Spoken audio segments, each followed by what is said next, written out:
bienvenue dans ce nouvel épisode du podcast Ta reconversion de prof. Aujourd'hui, pour le 11e épisode, je ne suis pas toute seule et j'accueille Élodie. Bonjour Élodie. Bonjour Amandine. Et avec Élodie, nous allons parler orthopédagogie. Donc je pense que ça va en intéresser plus d'une ou plus d'un d'entre vous. Mais avant, petite présentation. Du coup, Élodie, elle est maman de 3 enfants. Elle aime les moments en famille, elle aime l'éducation, la création, mais surtout, elle a été professeure des écoles pendant 20 ans. Et suite à une perte de sens, elle s'est mise en disponibilité et elle a également fait un bilan de compétences pendant lequel est apparu le métier de l'orthopédagogue. Donc c'est ce dont on va parler principalement aujourd'hui. Suite à ça, elle s'est formée donc à l'École française d'orthopédagogie à Lyon et elle a créé son cabinet en libéral depuis le mois de janvier 2021. Est-ce que c'est bien ça? J'ai tout juste? C'est parfait, super. Alors, première question, est-ce que tu peux nous parler d'abord de ta reconversion, le passage du coup de professeur des écoles à orthopédagogue? Oui, alors déjà, elle s'est faite en plusieurs étapes. J'ai commencé à avoir quelques questionnements sur ma pédagogie et j'ai commencé à faire des recherches pour essayer d'autres approches pédagogiques. Juste avant ma deuxième grossesse, donc ça c'était en 2016, où j'ai commencé vraiment à me poser beaucoup de questions.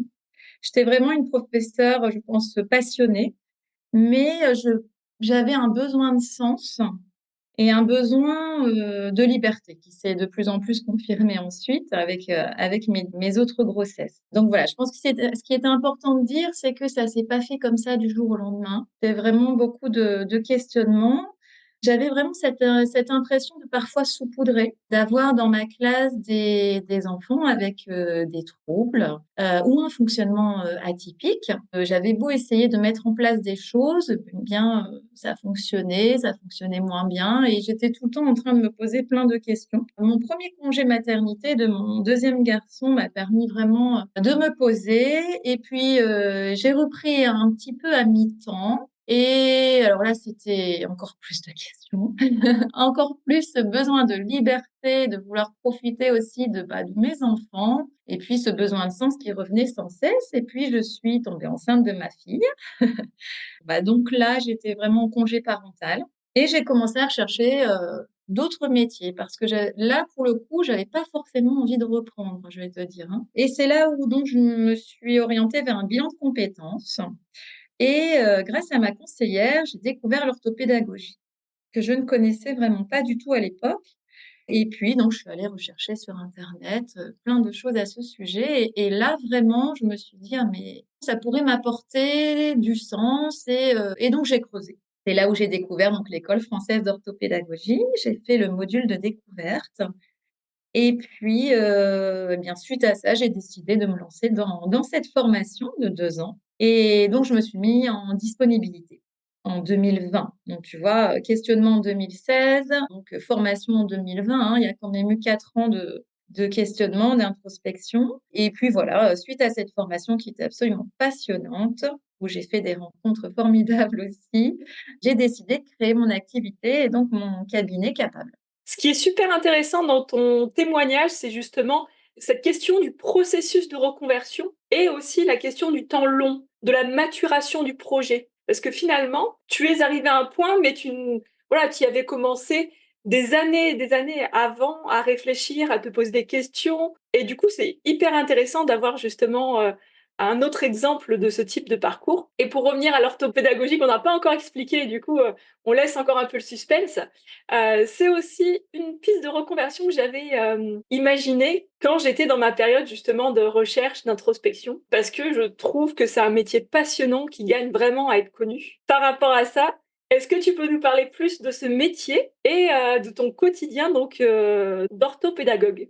Oui, oui, oui, avec plaisir. Donc déjà, l'orthopédagogue, qu'est-ce que c'est? Eh bien, c'est un professionnel des apprentissages qui accompagne tout apprenant. Donc ça peut être des enfants, des ados, des étudiants, des adultes et même des seniors, avec ou sans trouble neurodéveloppemental et qui impacte les apprentissages et ou le quotidien. Donc déjà, ça, ce qui m'a beaucoup plu, c'est que même si mon public de base et les enfants. C'est possible d'accompagner aussi des adultes un public plus âgé et ça me plaît beaucoup. Mon quotidien, c'est effectivement une majorité d'enfants tout de même.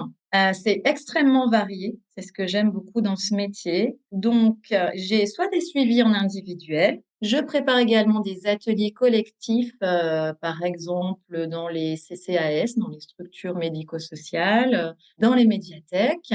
Il peut y avoir vraiment également des stages, toutes sortes de services qu'on peut même présenter dans les entreprises. Donc, c'est très varié, c'est ce qui me plaît beaucoup. Je suis amenée à participer à des ESS également pour les apprenants que j'accompagne en vue de mettre en place des aménagements s'ils en ont le besoin. L'orthopédagogue, c'est vraiment, et ça c'est ce qui manquait sur le terrain, je trouve, le maillon entre les communautés éducatives et rééducatives. Donc, si tu veux, je suis amenée aussi à faire des appels téléphoniques, des mails vers les différents intervenants qui gravitent autour de l'apprenant. Donc ça a réellement du sens pour moi. On est aussi beaucoup en communication avec les parents qui sont des acteurs essentiels dans le suivi. Mes journées, si je dois te détailler un petit peu, alors je travaille essentiellement, on va dire, le soir après l'école, le mercredi, c'est possible également le samedi. Ça, c'est un choix de ma part de ne pas travailler le samedi. Et parfois un peu en journée, quand c'est possible, quand ce sont des suivis adultes, étudiants, c'est plus simple en journée. Les enfants, ça dépend en fait de s'ils peuvent sortir de l'école, etc. Oui, il faut s'adapter à leurs emplois du temps finalement. Exactement, et à leur niveau de fatigue, si tu veux, pour moi, ça n'a pas d'intérêt de faire venir un enfant qui a déjà une extrême fatigabilité le soir et le mercredi étant très vite rempli, ben, parfois il faut essayer de proposer en journée ce qui est beaucoup plus, ben, ce qui a plus de sens en tout cas.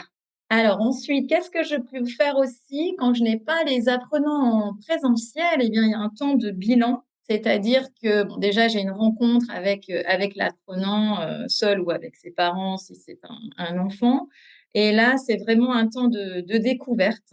Donc, j'ai une anamnèse, je pose plein de questions sur toutes les sphères de la vie de l'apprenant. Et puis ensuite, ben, si tu veux, moi, je me constitue vraiment un dossier avec toutes ces informations pour aller chercher mes petits indices. Je suis un petit peu comme un petit enquêteur et si tu connais, mais je suis sûre, la métaphore de l'iceberg, ce que moi je vais aller voir, c'est vraiment les causes invisibles. Donc tout ce qui est partie invisible de l'iceberg. Prenons un exemple, un apprenant a des difficultés à comprendre une consigne, a des difficultés de compréhension. Eh bien, moi, je vais aller voir avec deux approches. Donc, une approche exécutive si les difficultés viennent, par exemple, d'un manque d'attention, d'une régulation émotionnelle qui est compliquée, on va vraiment aller chercher des indices sur les fonctions exécutives. Et puis, en parallèle, on a une approche pédagogique et c'est là toute notre particularité. Je vais aller observer ces représentations mentales, comment il fait dans sa tête. Voilà. Donc, on va aller voir ces points d'appui, donc vraiment ces stratégies qui sont présentes, ses besoins et on va aller voir également les bloquants. Donc ça, c'est réellement passionnant, tout ça. Enfin, moi, j'adore à chaque nouvel apprenant, ces nouvelles rencontres. C'est vraiment un métier humain. Ça, c'est ce que j'aime beaucoup. Et puis, on s'appuie énormément sur le cerveau et les neurosciences. Ensuite, donc, j'ai des séances d'observation pour aller chercher mes petits indices. J'utilise la pédagogie par le jeu énormément. Et le but, par rapport à une plainte donnée au départ, si tu veux, c'est ensuite d'aller transférer dans les apprentissages ou dans le quotidien les stratégies et vraiment d'aller lui prouver qu'il est capable.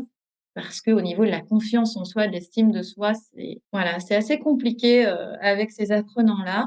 Voilà, donc en gros, c'est mieux se connaître pour mieux apprendre. Et donc, tous ces temps-là, en plus donc ça, c'est d'observation. Je peux aller faire un bilan, faire des bilans écrits, d'accord? Mais je ne pose pas de diagnostic, ça c'est très important à dire. Je suis vraiment dans l'évaluation, la prévention et la remédiation. Et puis constamment, il y a beaucoup de temps de lecture dans mon quotidien. Il faut être constamment en veille sur les découvertes des neurosciences, etc. Donc, c'est très varié. Ce qui est super intéressant dans ce métier, c'est que du coup, c'est des choses qu'un enseignant aimerait pouvoir faire dans sa classe, Sauf qu'avec le nombre d'élèves, le programme imparti et toutes les contraintes, finalement, il reste en surface de chaque élève, de chaque manière d'apprendre, de chaque problématique, de chaque blocage. Et il est obligé de faire finalement on va dire, de l'enseignement de masse et pas rentrer dans l'individuel. Et ça, ce qui est vraiment passionnant, c'est que toi, tu as le temps d'aller vraiment creuser la problématique de l'apprenant, d'aller déceler voilà, les petits indices qui sont cachés. Et moi, c'est ce que je trouve fantastique dans ce métier. Exactement. Et tu vois, cette sensation de saupoudrage que j'avais quand j'étais sur le terrain, en fait, ben, elle n'est plus là parce que là, ben, voilà, enfin, le sens est présent. Et combien de fois je me dis, mais si j'avais été formée à tout ça avant, mais sur le terrain, ça aurait été différent. En tout cas, ce qu'on peut dire, c'est que l'orthopédagogue, c'est un maillon de la communauté éducative, puisque, comme tu le disais si bien, il fait le lien entre des spécialistes, voilà, des psychologues, des personnes qui font des bilans particuliers, et les enseignants, les parents, d'où la présence essentielle, je veux dire, lors des équipes de suivi de scolarité. Oui. Et du coup, le relationnel avec les enseignants et avec les parents se passe bien? Alors, avec les enseignants, entrer dans les écoles n'est pas encore simple, hein, clairement. Faut oser. Moi, j'ai passé le cap au départ, tu vois, début d'activité, le sentiment de légitimité, était très présent. Là, bon, voilà, ça fait 3 ans que je suis installée, mon sentiment de compétence a grandi et je suis de plus en plus présente aux ESS, de mieux en mieux accueillie, je trouve.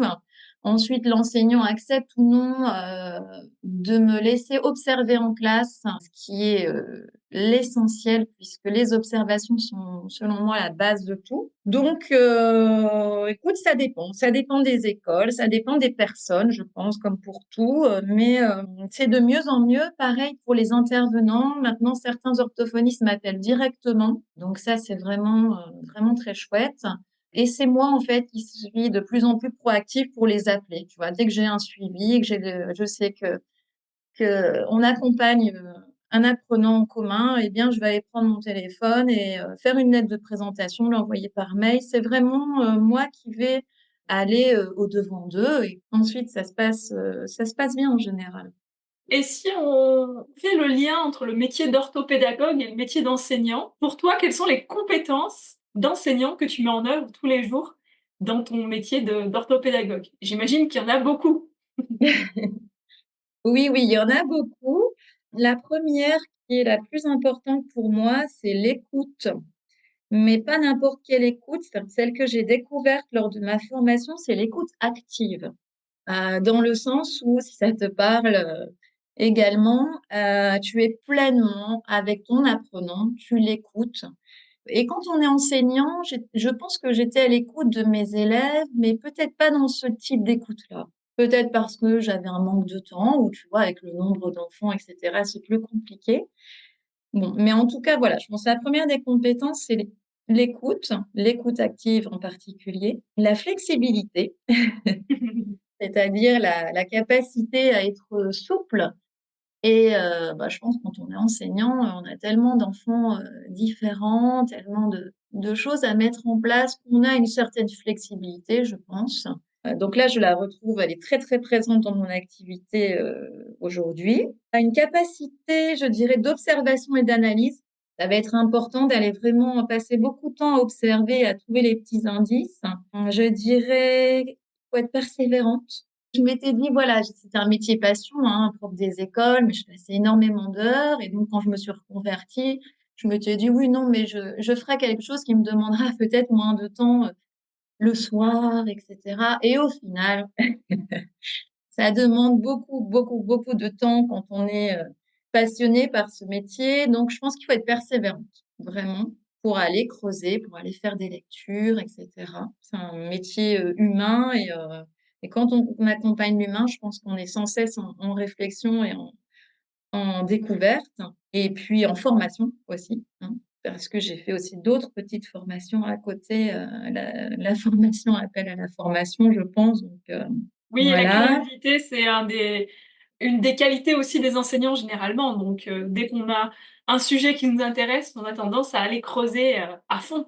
Oui, c'est ça. Moi, ce que je mets en œuvre dans ma profession, c'est ma créativité également. C'est quelque chose que j'adore, c'est-à-dire que tu es amené à créer des supports adaptés, personnalisés à ton apprenant. Toute la partie aussi sur les réseaux, etc., pour publier. J'aime beaucoup ça aussi. Donc, tout ce qui est créativité ou lors des ateliers, ça, c'est vraiment une compétence qui est également attendue, je pense. Et puis, je dirais être organisé. Ça demande aussi quand même une certaine organisation, surtout d'être entrepreneur. C'est aussi une autre facette de la reconversion, hein, de passer de salarié à entrepreneur. C'est tout un cheminement également. Et puis, je te dirais l'empathie, mais l'empathie pour moi est liée à l'écoute. Oui, c'est vrai que dans ta reconversion, il y a à la fois un nouveau métier, même s'il est quand même assez proche, de l'enseignement et à la fois le fait que tu, travailles en libéral dans ton cabinet, donc que tu as la casquette d'entrepreneur et qu'il faut que tu ailles, entre guillemets «démarcher des clients». Exactement. Ça, c'est vrai que j'avais pas forcément mesuré tout ce côté entrepreneuriat. Donc, il faut aussi le prendre en compte parce que c'est vraiment une autre facette du métier d'orthopédagogue. Alors après, tu peux vraiment travailler en structure, hein. Bien, moi, j'ai mon cabinet libéral, mais je pourrais aussi être à mi-temps dans une structure en tant que salarié. Enfin, tout est possible. Encore des collègues qui sont enseignantes ou conseillères dans l'éducation nationale et qui, à côté, font leur métier d'orthopédagogue en libéral. Tu vois, il y a vraiment différentes formes. Oui, différentes possibilités d'exercer le Oui, métier et puis comme ça permet de l'adapter à chacun, à ses envies, à ses possibilités aussi. Alors on entend de plus en plus parler du métier d'orthopédagogue et ça pour moi c'est une très bonne chose parce que c'est, à la base un métier qui vient du Québec, il me semble et qui mérite selon moi d'être, davantage connu parce que c'est vraiment quelque chose qui n'existe pas et qui a sa place, en fait. Il y a comme un vide et les personnes, voilà, les orthopédagogues arrivent pour combler justement ce vide, cette communication qui vient aussi, décharger un peu le quotidien des enseignants. Selon toi, pourquoi ce métier attire-t-il de plus en plus d'enseignants, justement, en reconversion? Dans ta formation, est-ce qu'il y avait des personnes qui n'étaient pas enseignantes qui faisaient la formation? oui, oui, oui, tout à fait. Alors, si tu veux, il y avait deux modules. Il y avait un module juste sur les vacances scolaires avec les enseignants et un module en semaine, celui dont je faisais partie, où j'étais en dispo. Et là, vraiment, on n'était que quelques anciennes enseignantes ou enseignantes.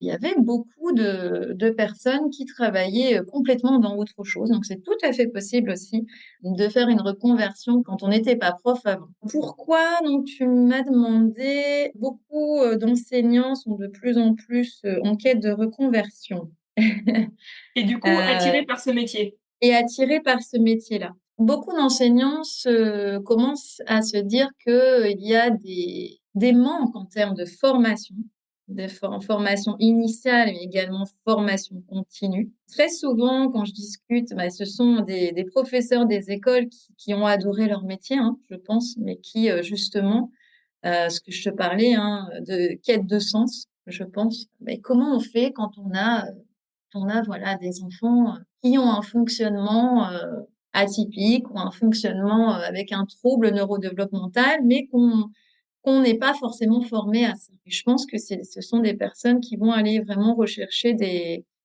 réponses. Et comme tu dis, quand on est sur le terrain, on a la tête dans le guidon. Et très peu de temps aussi, hein, clairement. Et puis voilà, je pense ça mérite une formation de toute façon pour vraiment pouvoir accompagner efficacement tous ces enfants. Et ensuite, la deuxième raison, je pense, en tout cas moi, c'était ça dans mon questionnement, c'était de rechercher un meilleur équilibre entre ma vie professionnelle et ma vie personnelle et un besoin de liberté, que ce soit liberté pédagogique, hein. Moi, j'ai voulu mettre des choses en place et ça n'a pas été forcément suivi par mes collègues, par mon équipe, Voilà, tu vois? Donc déjà un petit peu frustrée parfois en termes de liberté pédagogique. Puis, les horaires qui sont, moi maintenant je vois ma qualité de vie, hein, clairement. Je peux mener mes enfants à l'école, ça paraît tout bête, mais quand tu es enseignante, écoute, tu commences, généralement comme tes enfants et tu ne fais pas la rentrée de tes enfants, tu ne vas pas les mener, tu ne vas pas les rechercher et pour moi ça, c'est précieux. Donc cette liberté-là, on ne l'a pas, hein. Alors on a d'autres avantages, je l'entends, mais en tout cas, ça peut parfois poser des difficultés, en tout cas. Et puis, un besoin de bien-être, je t'avouerai. Je pense qu'on est, surtout, je pense, depuis le Covid encore plus, je trouve, dans, une envie d'être bien aussi au travail, écoute, moi, je me souviens sur le terrain, en classe, moi, je ne me posais jamais, j'étais tout le temps dans ce bruit, constant, c'était extrêmement fatigant. Le soir, tu rentres, tu n'es plus forcément disponible pour tes propres enfants et ça, moi, ça a été vraiment aussi, un déclic, hein, de me dire: «Mais, voilà, je donne toute la journée pour les autres et quand je rentre chez moi le soir, mais est-ce que je suis vraiment disponible pour ma famille?» Parfois non. Pour moi, c'est un petit peu toutes ces raisons-là, qui peut pousser, des enseignants à se reconvertir et vers l'orthopédagogie dans le sens où ils sont on a toujours envie d'accompagner, d'être dans l'accompagnement, en tout cas. Oui, on reste dans un métier qui est tourné vers l'humain, qui est tourné vers les apprenants, donc qui, résonne avec, ce pourquoi les enseignants veulent être enseignants finalement. Ça leur permet Oui. de poursuivre, leur mission de vie. Exactement. Alors par contre, quand tu parles, c'est chouette que tu parles de mission de vie. Le verbe change dans le sens où je pense que quand tu es enseignant, tu transmets et quand tu es orthopédagogue, tu accompagnes. Là, il y a vraiment une différence selon moi aussi. Et du coup, on sent que le métier d'orthopédagogue, voilà, te motive, te porte. Donc on voit toutes les belles facettes de ce métier. Mais, est-ce qu'il y a des choses un peu plus compliquées, des choses qui te plaisent moins dans le métier d'orthopédagogue dont tu voudrais bien nous parler? Oui, je t'avouerai que le fait d'être seule, je vais dire là dans mon cabinet, me pèse un peu plus. Autant au début, j'étais assez contente de ne plus être dans le bruit, tu vois, dans l'effervescence, et cetera. Me retrouver seule, c'était important d'avoir mes temps seuls.